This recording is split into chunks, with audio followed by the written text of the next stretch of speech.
Good morning, students. This is class 10th, chapter 2, Nationalism in India, and this is the last class of chapter 2, long answer type questions. Describe briefly the Salt March undertaken by Mahatma Gandhi. नमक सत्याग्रह, salt मार्च, जो महात्मा गांधी ने जिसका नेतृत्व किया, उसका विस्तार से वर्णन यहाँ है. The tax on salt and the government monopoly over its production made Mahatma Gandhi very much disturbed. In his opinion, it was a gross atrocity on the part of the British government. Salt was something consumed by the rich and the poor alike, and it was one of the most essential food items. British सरकार के काल के दौरान नमक पर भी tax लगाया गया था और नमक पर अंग्रेज सरकार का एकाधिकार था. नमक एक ऐसी वस्तु है, एक ऐसी बेसिक एमिनिटी है जो हर व्यक्ति, या वो गरीब है या वो अमीर है, प्रयोग करता है. भारतीय इस बात से खुश नहीं थे कि नमक पर भी टैक्स लगाया जाए. Hence, it must be exempted from tax. भारतीय चाहते थे कि नमक को कर मुक्त किया जाए. Mahatma Gandhi sent a letter to Viceroy Lord Irwin on 31st January 1930 with 11 demands. The most stirring of all was the demand to make salt tax free, but the Viceroy showed reluctance. He started 240 miles long Dandi march from his ashram at Sabarmati to the Gujarat coastal town of Dandi. Mahatma Gandhi ने viceroy Lord Irwin को एक पत्र लिखा 31 जनवरी 1930 को. इसमें उनकी 11 मांगें थी और सबसे जो मूविंग, टचिंग जो मांग थी वो ये थी कि नमक को कर मुक्त किया जाए. लेकिन वायसरॉय ने इस बात को नज़रअंदाज किया, उनकी मांग को स्वीकार नहीं किया. इस विरोध में महात्मा गांधी ने 240 माइल लंबी यात्रा, इसको डांडी मार्च कहा जाता है, अपने आश्रम साबरमती से गुजरात के तटीय कस्बे डांडी तक की, नमक कानून के विरोध में. Accompanied by 78 of his followers, on 6th April he reached Dandi and openly violated the law, manufacturing salt by boiling sea water. अपने 78 विश्वसनीय अनुयायियों के साथ महात्मा गांधी 6 अप्रैल को डांडी पहुंचे और नमक कानून को समुद्र के पानी से नमक बनाकर तोड़ दिया, उसको वोलेट किया openly. Gandhi ji salt march proved to be a milestone in the history of Indian national movement. People were now asked not only to refuse cooperation with the British but also to break colonial laws. People from all walks of life took part in this historic march. ऐसा महात्मा गांधी का विचार था कि अगर भारतीय अंग्रेजों के साथ सहयोग करना बंद कर दें तो अंग्रेज सरकार बहुत जल्दी ढह जाएगी, बिखर जाएगी, अंग्रेजी शासन समाप्त हो जाएगा।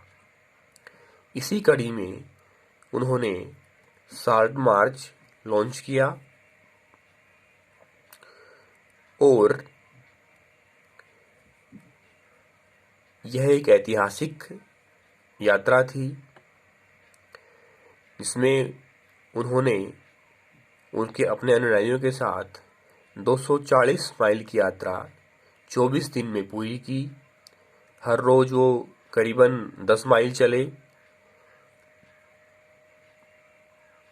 और नमक कानून को तोड़ा और बहुत सारी संख्या में लोगों ने इसमें भाग लिया।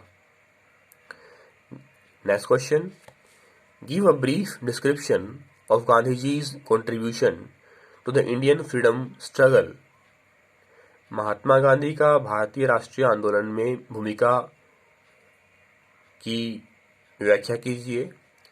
महात्मा Gandhi return to India from Africa in January 1915 and started a satyagraha movement in various places।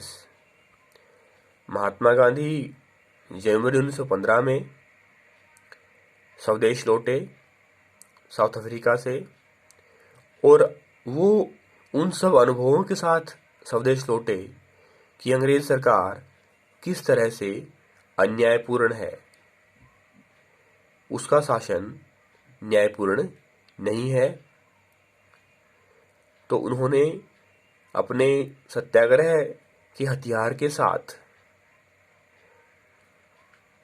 अलग अलग आंदोलन चलाए, अलग अलग अहिंसक आंदोलन चलाए और अंग्रेज सरकार का विरोध किया अपने अलग अलग आंदोलनों के माध्यम से। In 1916, he traveled to Champaran in Bihar to inspire the peasants to struggle against the oppressive plantation system। In 1917, he organized Satyagraha to support the peasants of the Kheda district of Gujarat। In 1918, he went to Ahmedabad to organize the Satyagraha movement amongst cotton mill workers। In 1919, he decided to launch a nationwide Satyagraha against the proposed Rowlatt Act in 1919। To unite Hindus and Muslims, he started non-cooperation movement in support of Khilafat as well as Swaraj। In 1930, he started his famous Salt March or Dandi March, accompanied by 78 followers from his ashram in Sabarmati to the Gujarat coastal town of Dandi। He did a lot for the upliftment of the untouchables. He called them Harijans। He himself cleaned toilets to dignify the work of the Bhangi, the sweepers। Mahatma Gandhi ने जो पहला आंदोलन चलाया, सत्याग्रह जो चलाया, वो 1916 में चलाया चंपारण में, बिहार में, जहाँ पे उन्होंने जो बागान मालिक थे उनका विरोध किया किसानों के पक्ष में। उसके बाद 1917 को उन्होंने खेड़ा में जो किसान हैं उनके समर्थन में अंग्रेजों का विरोध किया। उसके बाद 1918 में अहमदाबाद गुजरात में उन्होंने कॉटन मिल वर्कर्स के समर्थन में अंग्रेज सरकार का विरोध किया। उसके बाद 1919 में उन्होंने रोलेट एक्ट के विरोध में देशव्यापी सत्याग्रह चलाया। रोलेट एक्ट वही एक्ट है जिसके द्वारा अंग्रेज सरकार किसी भारतीय को 2 वर्ष के लिए बिना किसी ट्रायल के, मुकदमे के उसको जेल में डाल सकती थी। इस आधार पर कि उनके द्वारा अंग्रेजी शासन का विरोध किया जा रहा है, भारतीय जनता को सरकार के खिलाफ भड़काया जा रहा है। उसके बाद उन्होंने असहयोग आंदोलन चलाया और असहयोग आंदोलन में उन्होंने खिलाफत आंदोलन को समर्थन दिया, जिसमें हिंदू और मुसलमान समान रूप से बढ़ चढ़कर उन्होंने भाग लिया। उसके बाद उन्होंने 1930 में दांडी मार्च लॉन्च किया। 240 मील की यात्रा अपने 78 अनुयायियों के साथ साबरमती से दांडी तक पूरी की। उसके बाद उन्होंने जिनको अछूत कहा जाता था, उनकी स्थिति को सुधारने के लिए, उनका मनोबल बढ़ाने के लिए उन्होंने उन्हें हरिजन नाम दिया। और इतना ही नहीं, अपना मैला खुद साफ किया ताकि वो भी अपने काम को निम्न न समझें। और इसके साथ उन्होंने ये भी संदेश दिया लोगों को कि वो लोग अपना मैला स्वयं साफ करें। Which incident marked the beginning of the civil disobedience movement? How was the civil disobedience movement different from the non-cooperation movement? जहां महात्मा गांधी ने असहयोग आंदोलन 1921 में चलाया था और सविनय अवज्ञा आंदोलन 1930 में, तो यहाँ इस बात पर विचार किया गया है कि किस तरह से दोनों आंदोलन एक दूसरे से अलग थे। Mahatma Gandhi started his famous salt march accompanied by 78 of his trusted volunteers. The march was over 240 miles and volunteers walked for 24 days. On 6th April 1930, they reached Dandi and ceremonially violated the salt law and manufactured salt by boiling seawater. This marked the beginning of the civil disobedience movement. सविनय अवज्ञा आंदोलन दांडी मार्च से शुरू हुआ। इसमें महात्मा गांधी ने 240 मील की यात्रा अपने 78 अनुयायियों के साथ साबरमती आश्रम से दांडी तक उन्होंने की।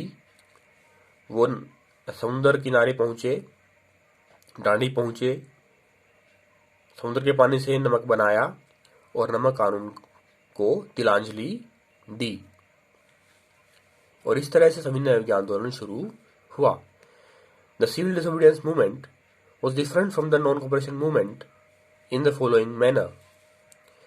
Non-cooperation movement started in 1921 when India got disgusted due to Rowlatt Act and Jallianwala Bagh massacre. Civil disobedience movement started in 1930 when Gandhiji's 11 demands were rejected by the colonial government.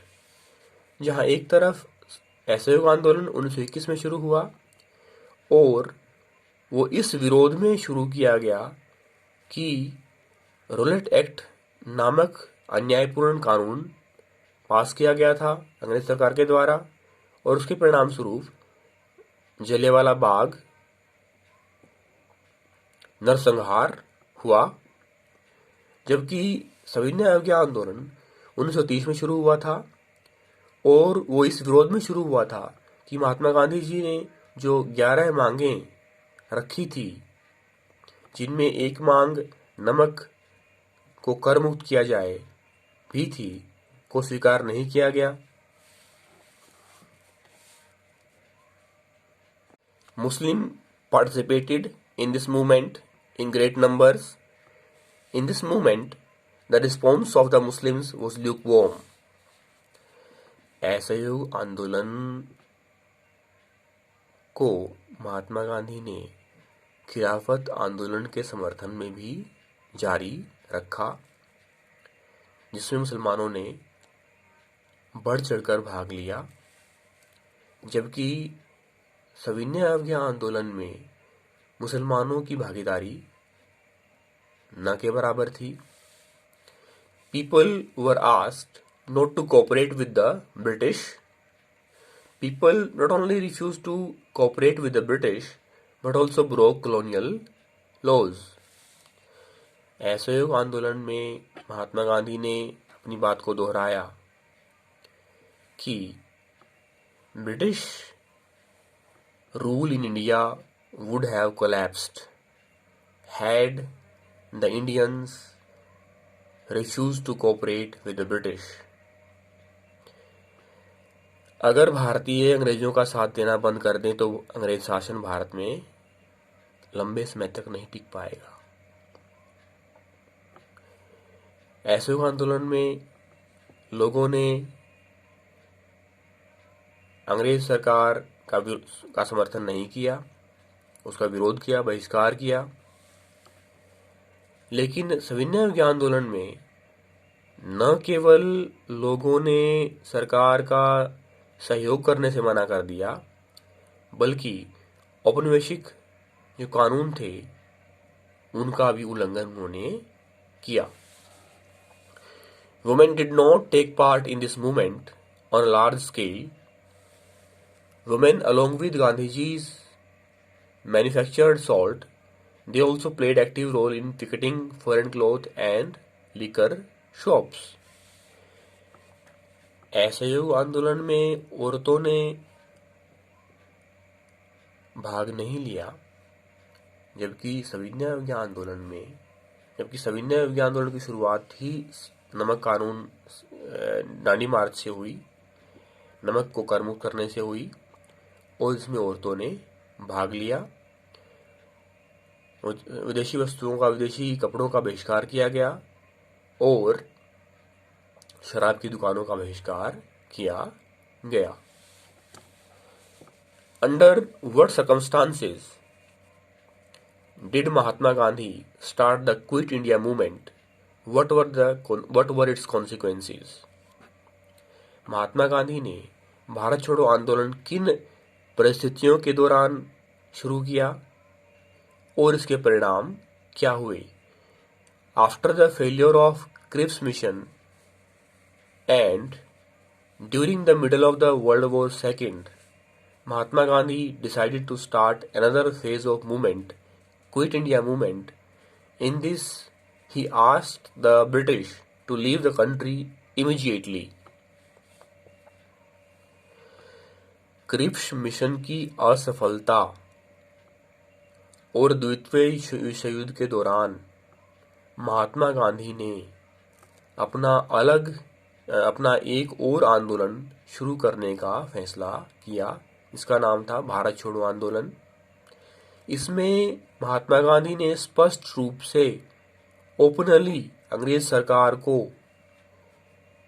कहा कि तुम तत्काल रूप से भारत छोड़ दो। इन Wardha on 14 July 1942, the session of Indian National Congress presented the historical Quit India resolution, which was passed at the Bombay session of the Congress on 8 August 1942. Gandhiji raised the slogan "Do or Die." Wardha में Congress session के दौरान 14 जुलाई 1942 को भारत छोड़ो आंदोलन का ऐतिहासिक फैसला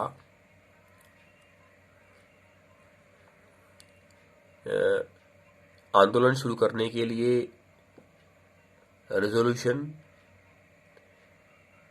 present किया गया। उसको फिर कांग्रेस के बॉम्बे सेशन के दौरान 8 अगस्त 1942 को स्वीकार कर लिया गया और महात्मा गांधी ने करो या मरो का नारा दिया। But he warned the people not to be violent in any condition.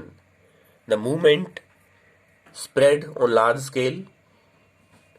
Workers went on strike. Students, peasants, laborers and women joined the movement. Several leaders like Jayaprakash Narayan, Ram Manohar Lohia, Aruna Asaf Ali, Matangini, Hazara from Bengal, Karkalta Barua from Assam and Rama Devi from Odisha took part in it. जहां महात्मा गांधी ने अपने आंदोलन शुरू किए उनमें भारत छोड़ो आंदोलन भी एक था, असहयोग आंदोलन भी एक था, सविनय आंदोलन भी एक था। उन्होंने ये कहा कि उनका आंदोलन नॉन वायलेंट हो।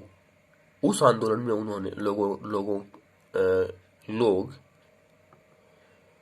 बढ़ चढ़कर हिस्सा लें, लेकिन सत्याग्रह को अपनाएं, हिंसक न हो। इस आह्वान के साथ लोगों ने भारत छोड़ो आंदोलन में बढ़ चढ़कर हिस्सा लिया।